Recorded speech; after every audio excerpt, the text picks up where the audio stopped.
My situation with the whole vaccines, listen, I've been in this band for 11, 12 years. I've toured the world. I've been to places where I've had to have hepatitis, yellow fever, malaria, you know, more than once. So I was never an anti-vax. No. So I had the flu vaccine. I mean, I had a cardio version, which is to put my heart back into rhythm. I have an irregular heartbeat. My doctor advised me to have the flu jab. Because I was vulnerable. 2 days afterwards, I had a growth on my lymph nodes, and that threw my heart back out of rhythm. So there was no way I was going to risk having this vaccine just so I could go back on the road.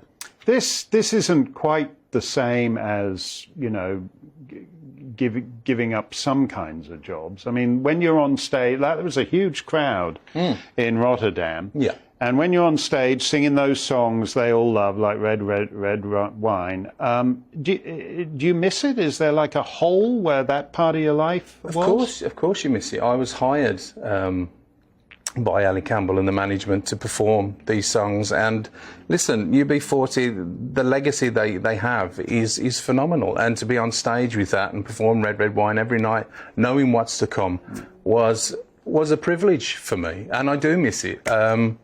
But I won't put my life on the line just to sing Red, Red Wine. Are you surprised? Van Morrison made this point.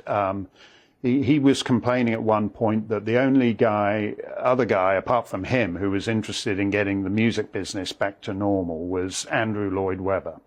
And Van Morrison said that, you know, we're talking about rock music, pop music, which for 70 years now, since Rock Around the Clock, is supposed to be countercultural, edgy, transgressive. And on this thing, it's basically pure compliance all the way. Not edgy, not transgressive, won't do anything. Yeah, I mean, for me, the politics of music, it has been a thing over the years. I think for me, this was more principles than politics.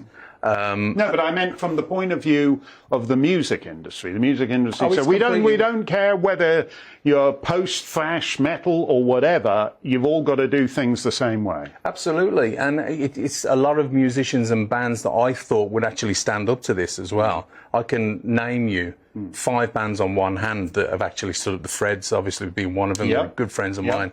Ian Brown, and as you say, Van Morrison. But listen, that's a handful of people. But the main reason I kind of took this stand and wanted to do this was because on my Facebook group, during the lockdown and coming out of the lockdown, it turned into a community page. And I always used to ask people every day how they were doing, and people used to interact between themselves, even when I wasn't on there. And towards the end of it, I started getting messages. I'd ask how they were doing, and it was, well, yeah, I'm okay, Matt, but I've had to hand my notice in because I've got 10 days left because they said I've got to have the vaccine and I'm not prepared to have it. So, you know, I've been there for 15 years, but I've got to say goodbye to the job I loved. So I kind of felt a bit of, I connected with these people, and the whole group still is a community. So if I can put the word out there that people are doing this, you know, obviously in healthcare, and they're doing it in the entertainment industry as well. It needs to stop. It needs to change, because mental health is a serious issue. All these people that haven't been involved, you know, in COVID, or they're suffering.